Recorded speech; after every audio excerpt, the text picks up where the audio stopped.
very few that really, I can't say understand my work, but it accepted my work because they're also adventurers in technology. They want to see the art form move.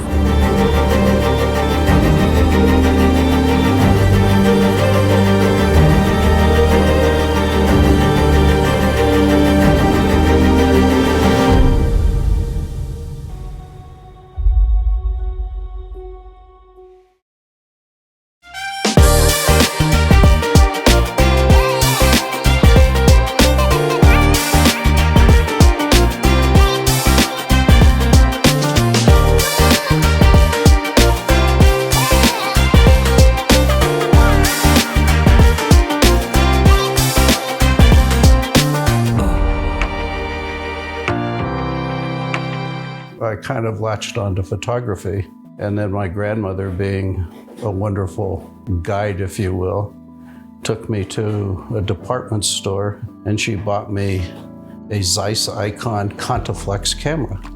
And that's what I started taking pictures with when I was 8 years old. So I kind of skipped the whole Brownie and Kodak camera type of things and went right into real camera and real film. And it's been my adventure ever since.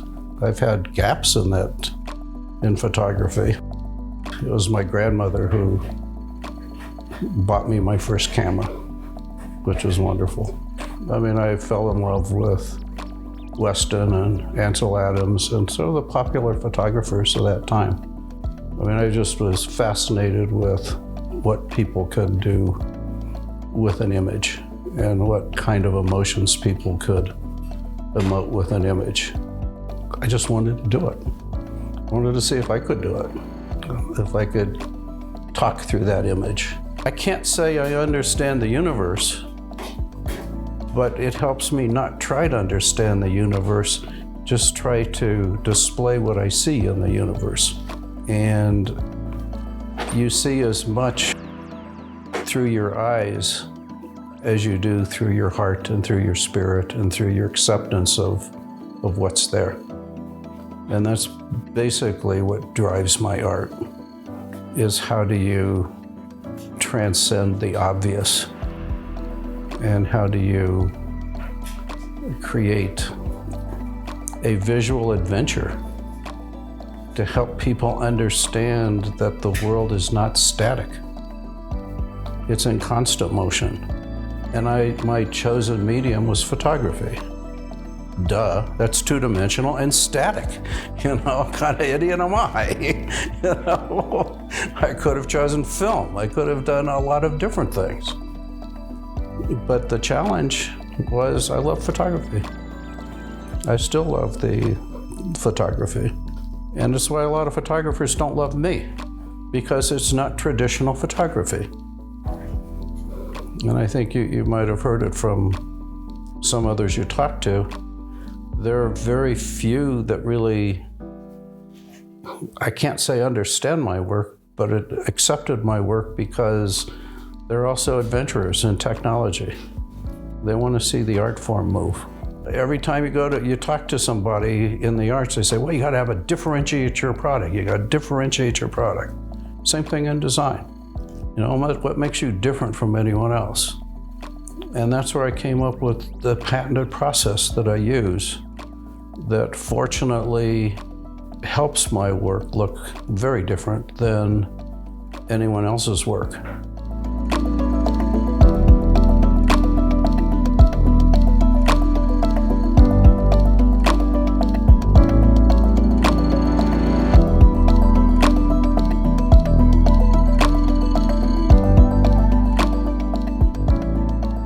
We meet in art school in the Commons, the lunch area, and I think we had both noticed each other. It was a small school. And a favorite professor of both of ours, called me over to a table where he was sitting with Howard and some other professors and said, oh, Michelle, read this paper a student gave me and let me know what your thoughts are. So I was very pumped up because I was a freshman. He was asking for my opinion. And I read it, and then I was a little full of myself and said, well, this person obviously has some brilliant ideas, but oh my God, his spelling, his grammar. this is like terrible. This is like middle school. And George said, oh, this is the author, Howard, who's sitting right here. So that's how we got to know each other. And Howard was in my Women in Feminism class, so I thought that was a good match to begin with. He was at graduate school at Pratt Institute, and I was at Philadelphia College of Art. So sometimes we were in the same city and sometimes we weren't. Then we got married in 1975.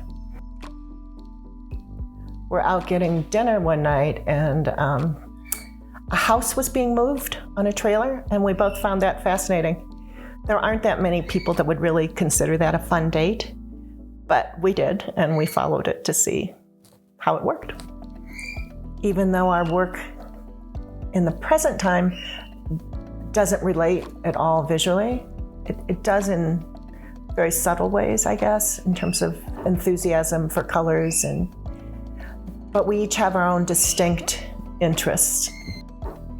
But we know each other's, so we can point things out. We were in the middle of Kansas, and I said, Howard, you've got to stop and photograph the grain elevators. Look at those. Think of what you could do with them.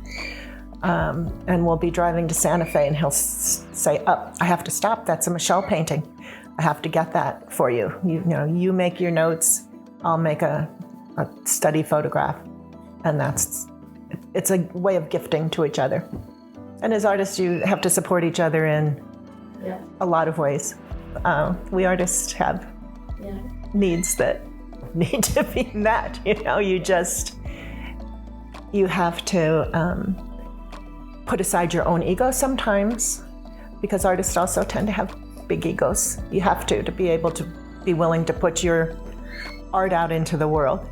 So there'll be times when everything is featured around Howard, and there'll be times when things are featured around me, and we support each other and help each other. If it's schlepping paintings or, cleaning up a gallery space, whatever it is, we do for each other.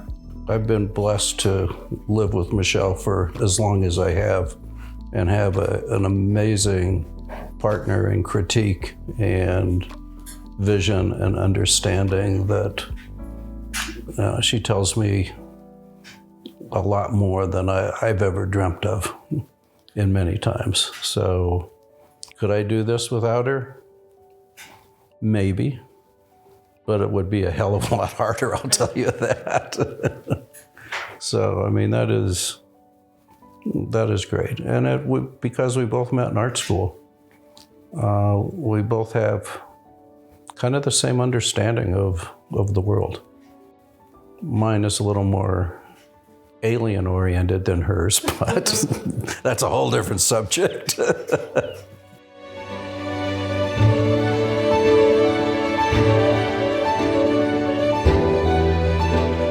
I was fortunate to grow up with Howard Harris and my mom, Michelle Harris. Having two artists as parents is a very interesting experience. There's a lot of creativity in our house, a lot of ability to explore my own creativity in all kinds of different ways. I always appreciated having access to artists and to free thinkers and to people of all different types, all different ages, all different backgrounds. And I think that type of environment fed his creativity, and it certainly fed mine, even growing up in what used to be a small town of Denver, Colorado. That's not so small these days, but certainly we were exposed to so many fascinating people and ideas, and art, of course. They're genuinely happy that their father can do the kind of creative work that he should be doing. And they appreciate the fact that he had a career that supported their education and the beginning of their careers. But they are absolutely thrilled with his fame and his shows, and they love his work. From the U.S., everybody give it up for Mr. Howard Harris! Motivation, inspiration, no hesitation, no intimidation. I am a winner. Started right from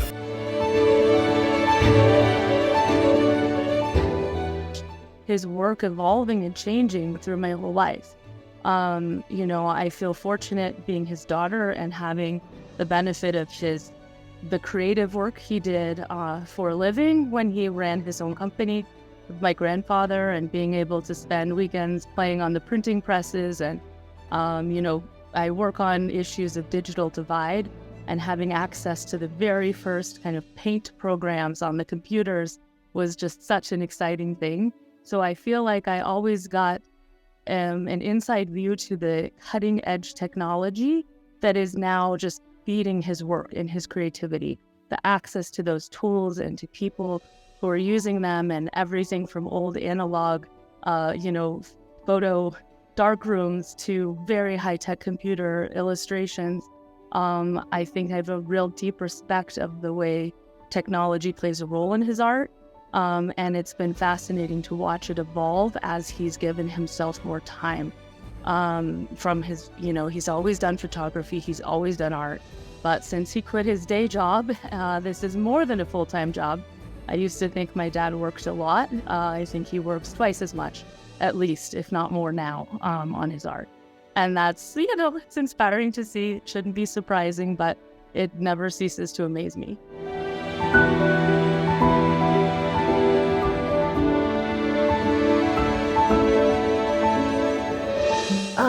Part of it is that it's really his turn after being responsible for family, children, and the business that he had for keeping it, other people, 160 people's livings depended on him. And their experience in the big portion of their day depended on how he ran things. So it's kind of fun to be able to travel around and have the freedom to do his own thing. And I'm happy for him. And I like being along for the ride. And I also can, benefit from all those experiences too. It can influence my own work. I think we point things out to each other. Again, I brought that up, but we do. That this is a very interesting thing to see. So it's fun. We're having a good time. I think that my dad is a very intellectual person and a very practical person, a very pragmatic person and problem solver. But he always has also spiritual but almost esoteric side where he cares about things that we can't explain, that we can't understand, whether that be quantum physics or something metaphysical, has always been important to him.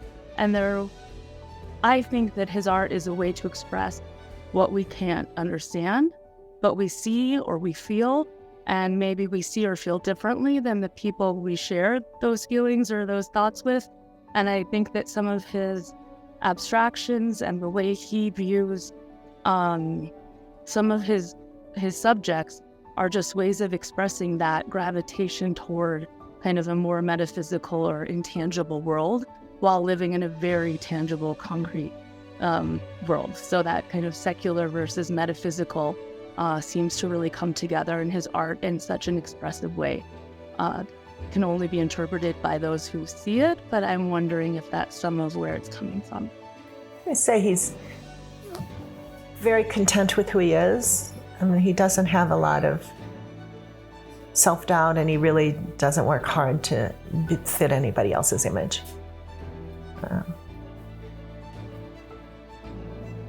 So I don't think really a change of personality, but having more fun, for sure. I think he's pretty much presents who he is. Who he is. Yeah. Oh. Yeah. You already know he can't spell. Well,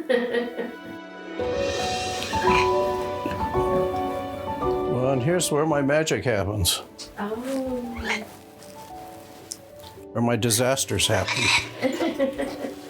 So basically, this is it. What do you need for editing? You need this or more. I sit here, and when Kerm's a good birdie, he sits here. And we work sometimes, don't we, Kerm? Yeah. You tell me when the colors are good, and you tell me when you don't like it. Yeah? Then you poop on me when you really don't like it. Yeah, don't you, huh? Oh, and those guys, those were remnants of an exhibit I did in the 70s that was in Kansas City and also moved to New York. It was called Popsicle People. And this is what I have when I have image photos of it. But what I did is I took people and photographed front, back, sides, top, bottom. Cool. And that's how I did dimensions. I love it. Then I did kids in sandboxes and swing sets. And as people walk by, this is kind of the experiential stuff. When people walk by the sandbox or whatever and we're talking, there was recordings inside of the boxes that were all voice actuated. So you heard kids laughing and screaming and having a good time.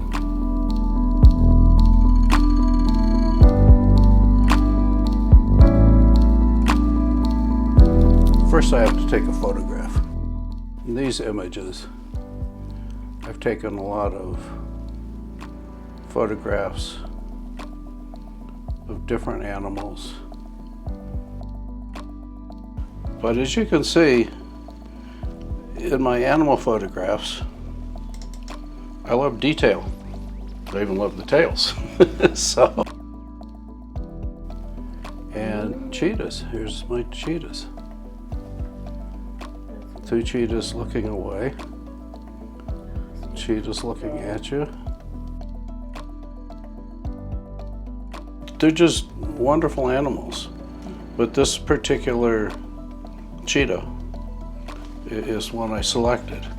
So then this program, I can change the exposure. I move the light where I want to see it. You see it's increasing the sharpness of the dots.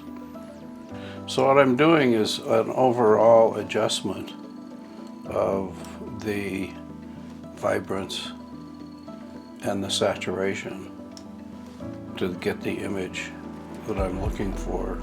I'm basically moving that image to Photoshop. I basically decide that, yeah, it's a nice photo, and that's great to start with a great image. Start looking at very specific colors, very specific areas of color. And then go through and enhance certain areas that I liked. I said, oh, let me take a piece of the cheetah itself and see which is actually the segment of the cheetah and see what the background is. But I said, okay, how can I enhance the images? And as you can see, what I've done is pulled out various light rays that were in the film, taking various very light images that you may not see and incorporating them in there to bring the elements together, if you will. And then I took the whole piece and put it together.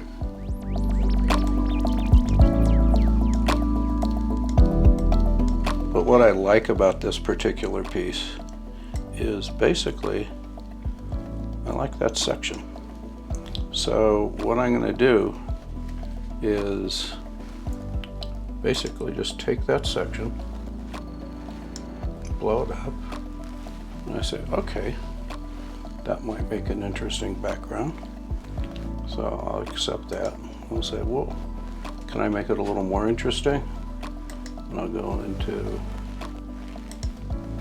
because I was trying to show speed and movement and the like. Let me move them. Oh, how does that look with my friends on top? And there you go. I mean, it's how it works.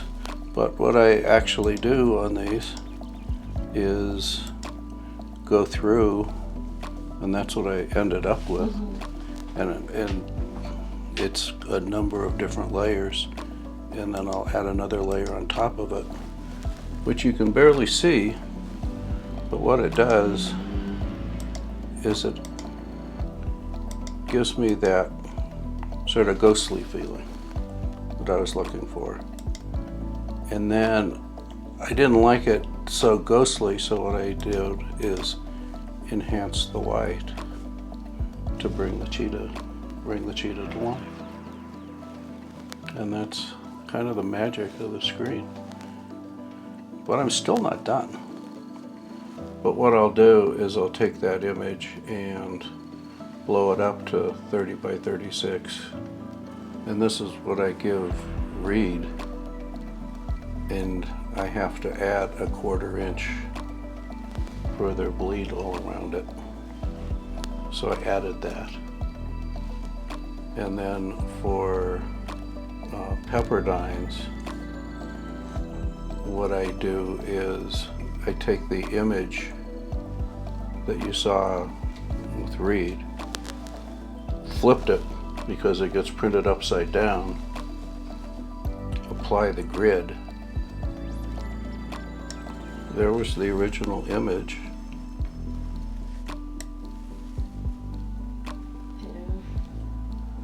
And that's what I ended up with.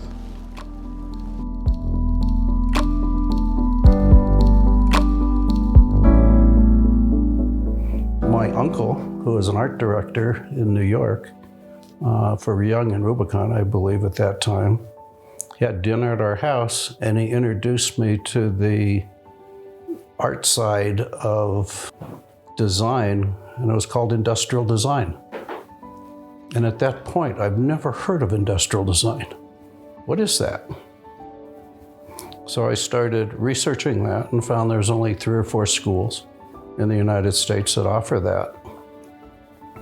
I applied to all of them, and the Kansas City Art Institute was a very liberal program where you designed almost anything. And that's the one I gravitated to. Well, it opened my eyes to the whole art world. When it came time to deciding which discipline I wanted to go to, I think I always knew I wanted industrial design, but sculpture was also big time on my mind. I was so fortunate to have a professor, George Burris, who I'm still very good friends with. He gave me, I would say, the keys to looking at the world through so many different points of view. It was just so fascinating, the linkage, and that's what captured me. As a designer, it was my duty to take the real world and link it to beauty. How do you make beautiful things fit in the real world? And as a designer, it was my job, if you will, to make things as beautiful as I could and make them as real as I could. Where I stood with Kansas City, because they allowed me to go beyond what, an image might be. It was a type of university that trained your brain as much as they trained your hands. And fortunately, 2 of the premier educators in industrial design were teaching at Pratt. But Rowena Costello, who I was so fortunate enough, she took me under her wing, and she was my mentor for a number of years, even after college. At Pratt, Rowena helped me understand how design and image not only comes from your hands, but comes from your heart. It also comes from understanding your own mind. The professors, who was a Swami, helped me make the connections that I needed to make through all the various religions, through all the various cultures of the religions. He kind of introduced me to the sameness of everything.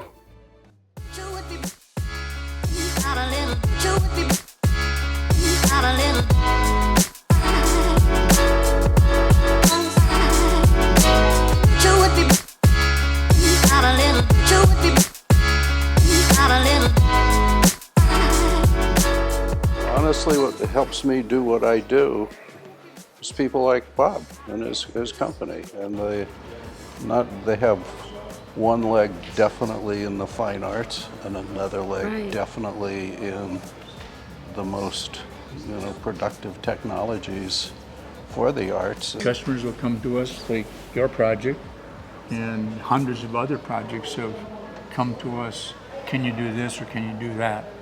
And we were able to respond to these needs and become a resource for many photographers and many artists that wanted to bring their product to market. So we help them be innovative by being able to reproduce their product that they have in their head. You have to put yourself in their position and live their dream with them. Well, and part of the magic is all the people here and how you get them to think that way. This is where the magic kind of begins with the dye sublimation printer.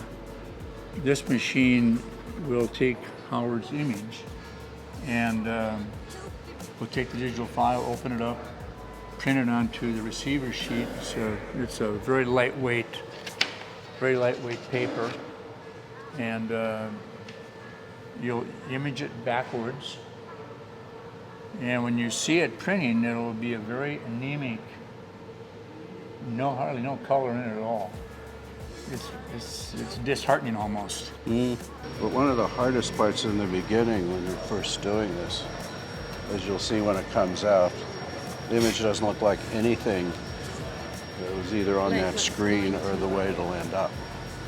It just, you just kind of hold your breath sometimes and say, whoa. Yeah.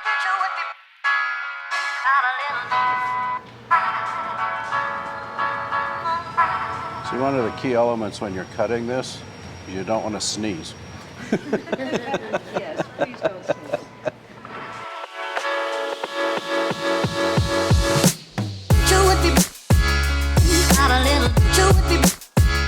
We'll print it out, and then we'll take that back and put it on the dye sublimation press.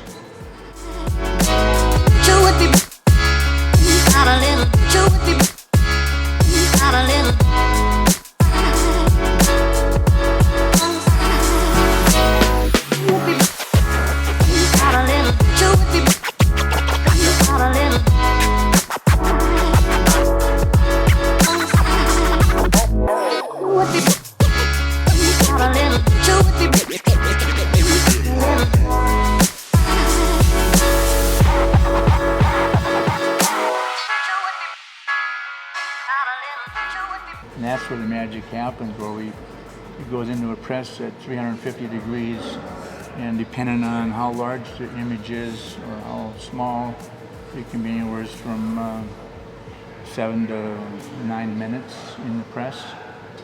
And what's happening in the press is the dyes that are on this paper, the temperature will gasify, will turn those inks into a gas. And through the process, those dyes will be absorbed into the emulsion of the dye sublimation metal. So it's a process where we have to convert and transfer the images on the receiver sheet to the metal, and that's through time and temperature. And then Shannon will turn over the piece and pull off the sheet, and there's the magic.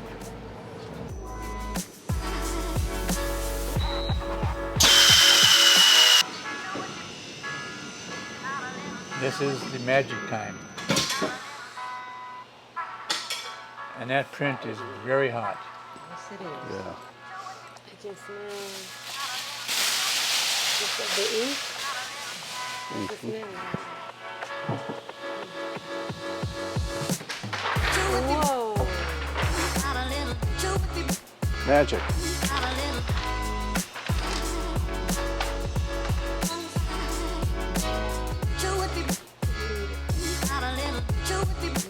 As they say, literally hot off the press. And doesn't go into its liquid state. There she is. What's that? So pretty.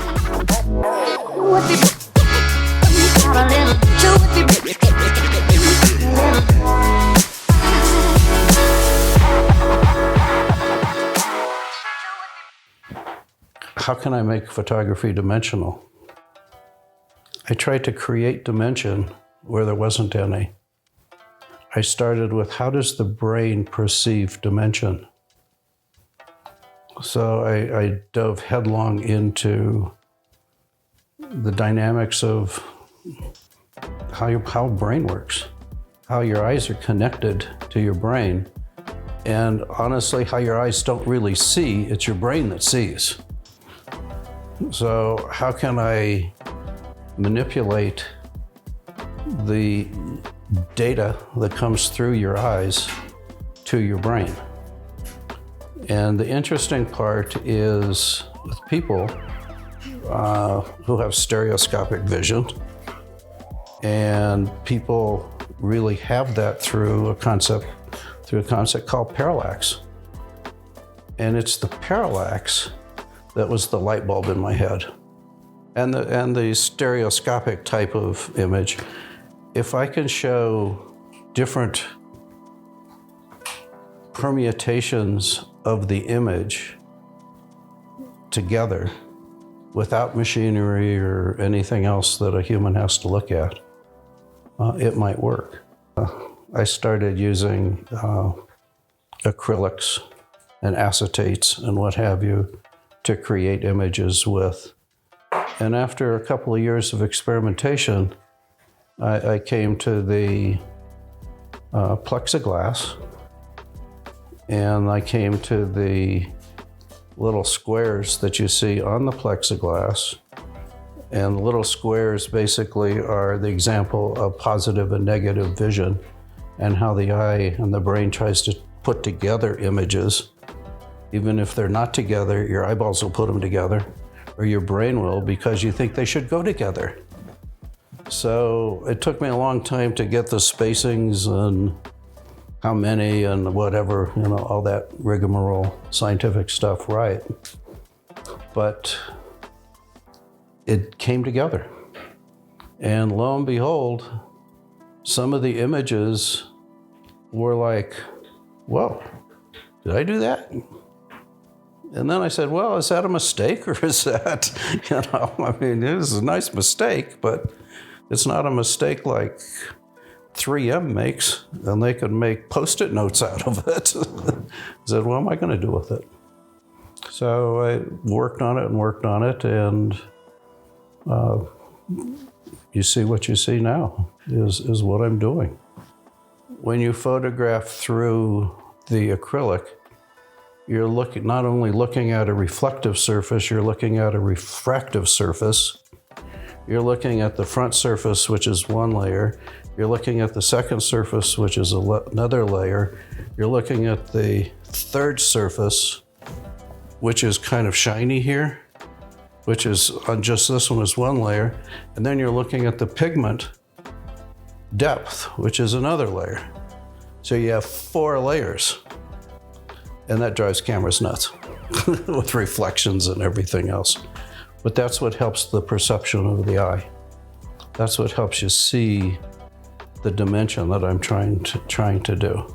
Where without the plexiglass, you only have 2 layers. And your eyes put that together to give you the brilliance of the color and the depth that you see in what I do. Because the color is physically deep inside the aluminum.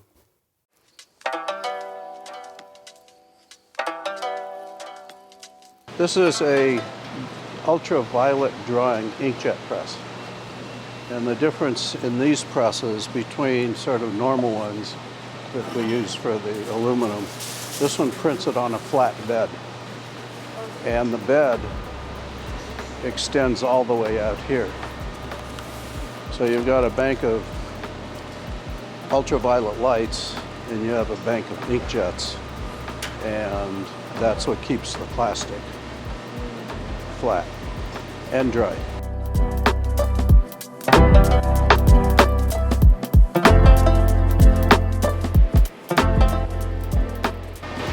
To make sure the print heads are all nice and clean.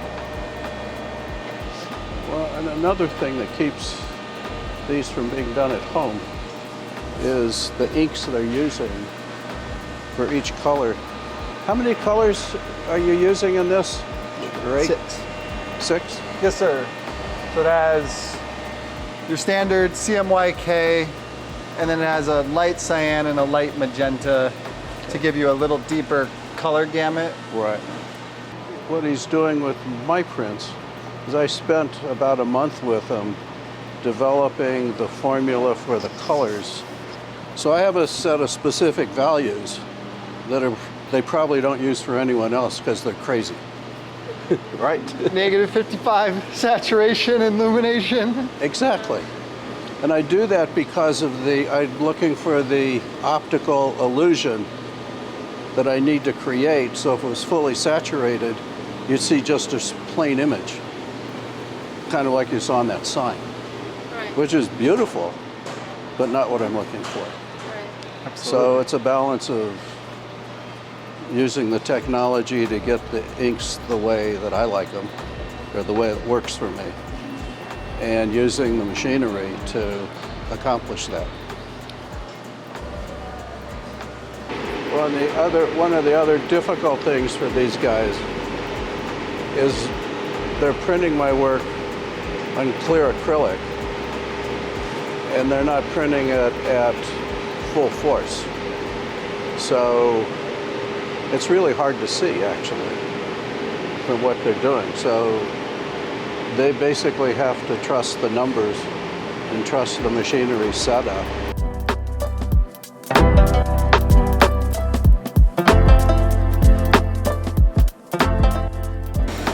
Actually, this test that he did is a piece of the cheetah that he'll be printing on plastic.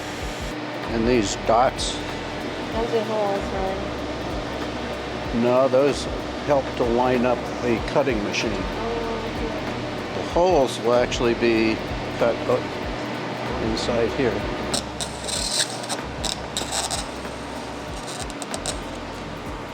Try and get as much stuff off as before you peel the paper, so you don't have to touch the face of the acrylic at all. What it's doing is it's calibrating the sheet itself to the machine. So the machine knows where the edges are and knows the pressures to move the plastic through the machine. So the print will actually print.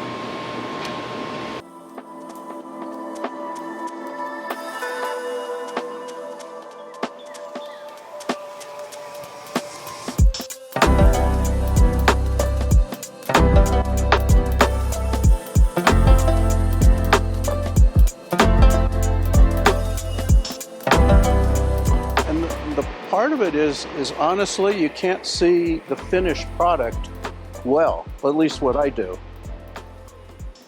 But you can see it change. So what you end up doing is trusting the numbers. You have to be just like that with the technology. I mean, if you're like that, it's not going to work. You've got to be right on it. And as an artist, you can't control it all. You have to trust the technology. You can control the technology to a point.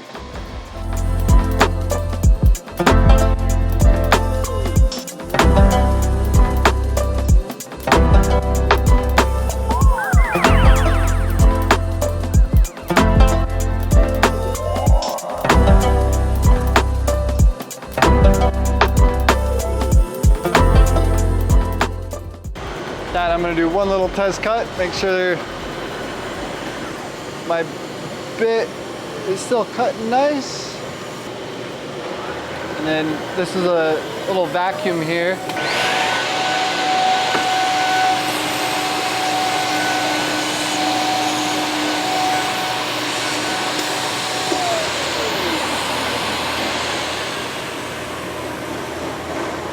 I think those edges will do for you. There's a little camera right here, and I align that up with the dots, and then I can see a little picture up here and tell it where the dot is. Tell it where the second one is because I didn't line it up perfect, and then it should be able to find the rest of them.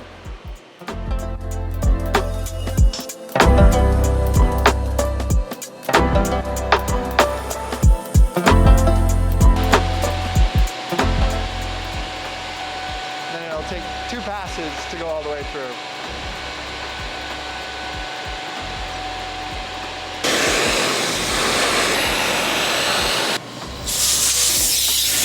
You just saw the magic happen. And there's our And that's the overlay plate that'll be used.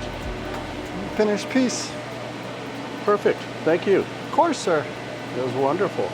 Yeah, well, when people say they've never seen anything like it before, now you know why. I had 2 locations in Denver, and we showed Howard's work at both locations. And, you know, people come in and they're struck by that, his work. They say, this can't be photography. And I said, oh, yeah? You want to talk to the photographer? He'll be down. And he likes to talk about his work, but, you know, he's proud of his work, and justifiably so. And it's great, unique work. And when you see Howard's work and the uniqueness of it, that's rare. You go to Instagram or Facebook, it's all common stuff. And most of it, to be perfectly honest, might have meaning to the photographer or their family or friends. But in terms of uniqueness or specialness or something that strikes you, no. Now, Howard's work, different. And once you've seen 1 or 2 of Howard's images, you see another one along the way, you immediately know it's Howard's image. So that's how we met, and that's what attracted me to his work, the uniqueness of it. His colors are bright and vivid and fun and happy, and I've benefited so much from not just knowing Howard as a person, but watching his work evolving and you know, we throw ideas off each other sometimes, and how different his interpretation of images is and when you dive deeper and you find out maybe what some of the really abstracted things are, and you get the insight, it's stunning, and you start to see the world through Howard's eyes. I love his sense of color and composition. Obviously his background has been design, and you can see that in his work, in the way that it's just, his work is just balanced, and it's beautiful, it's colorful, and look, there's a lot of artists out there, right? A ton. And whenever you see Howard's work, it really stands out, and it captures not only your heart and soul, but your imagination. I think it's something that hadn't been seen before, and that's really exciting. I think it does a great job of combining all his crazy interests that are often very technical. I mean, he worked with architects, he worked designing airports and huge office buildings, and he worked for NASA's technology conversion to human use. I mean, he worked in very technical ways, and his mind is like that, but he also has that Eastern philosophy side of perception. And could not agree more. Howard has captured the chaos, order, structure, rhythm, in nature and environments like no one else. His works are alive. You can almost hear music when you see some of his paintings. And I think I've never seen anything like it. I don't know how to crack the code. I don't know what the future holds for you or for me or for Howard, but I do know that what's intriguing to me about Howard's work is that he's constantly evolving his aesthetics and his sense of color, and he's not a stagnant artist at all. And so, I mean, I don't even know if Howard knows how his work will evolve in the next, couple of years or decade. But what I do know, because I have watched his work progress, is that it's going to be exciting. His future work's going to be exciting, exhilarating, full of a different interpretation of the world, and I'm just enjoying watching it evolve. Part of it is technique, and he worked hard to develop the way to create the image he wanted so that people would understand how he sees dimension. And part of that is both of our training in three-dimensional design, but trying to do it in 2 dimensions and make it really dimensional. And you have to be present when you look at his work. You have to be there, and you have to move with it. You have to interact with it, or you're not appreciating it. So I think it's amazing that he got to be able to do that. And as Topher was saying, it's refined. It's not static. It doesn't look like he's just, I've got a gimmick and it's going to work, and that's how I'll do it. And it looks like the flags are moving. Yes. Just from what angle you're at, That's the magic of his work, right? Yes, that's right. From every angle, it's a little bit different. Mm-hmm. And at different times of the day, too. Different lighting. Yes. Different lighting. Mm-hmm. Mm-hmm.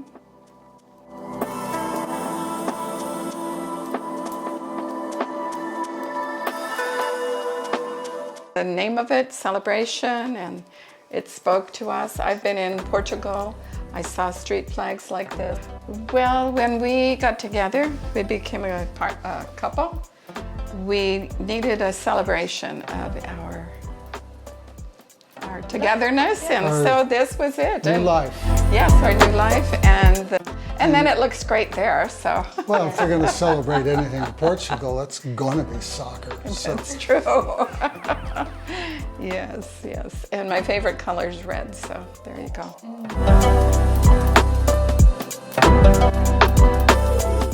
There's a few very complex, and there's a few very simple. One of the very simple ones of Howard's that I always keep in the back of my mind is a light bulb. And, a light bulb going off, something happening, a spark, a creativity. That's a simple one that I like. And then he has more complicated ones. He has one of the Wailing Wall in Jerusalem. He has one of, I think it's abstract actually, but it's the whole image looks like a bunch of green frogs. But Howard has a lot of great images.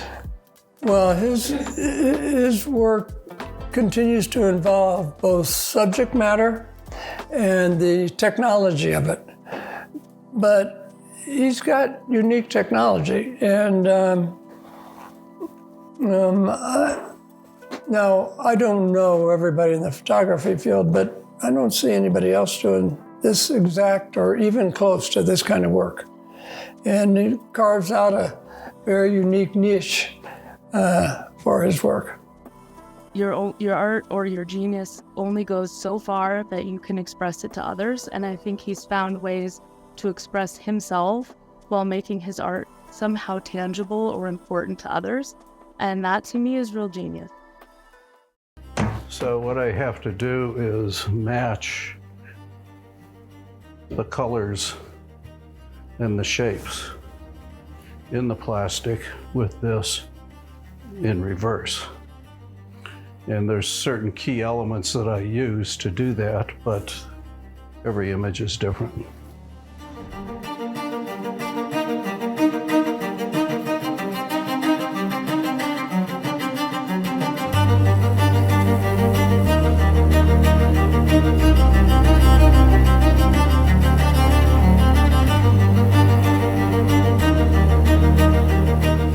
So I'm using the holes that were drilled by a CNC machine in the plastic.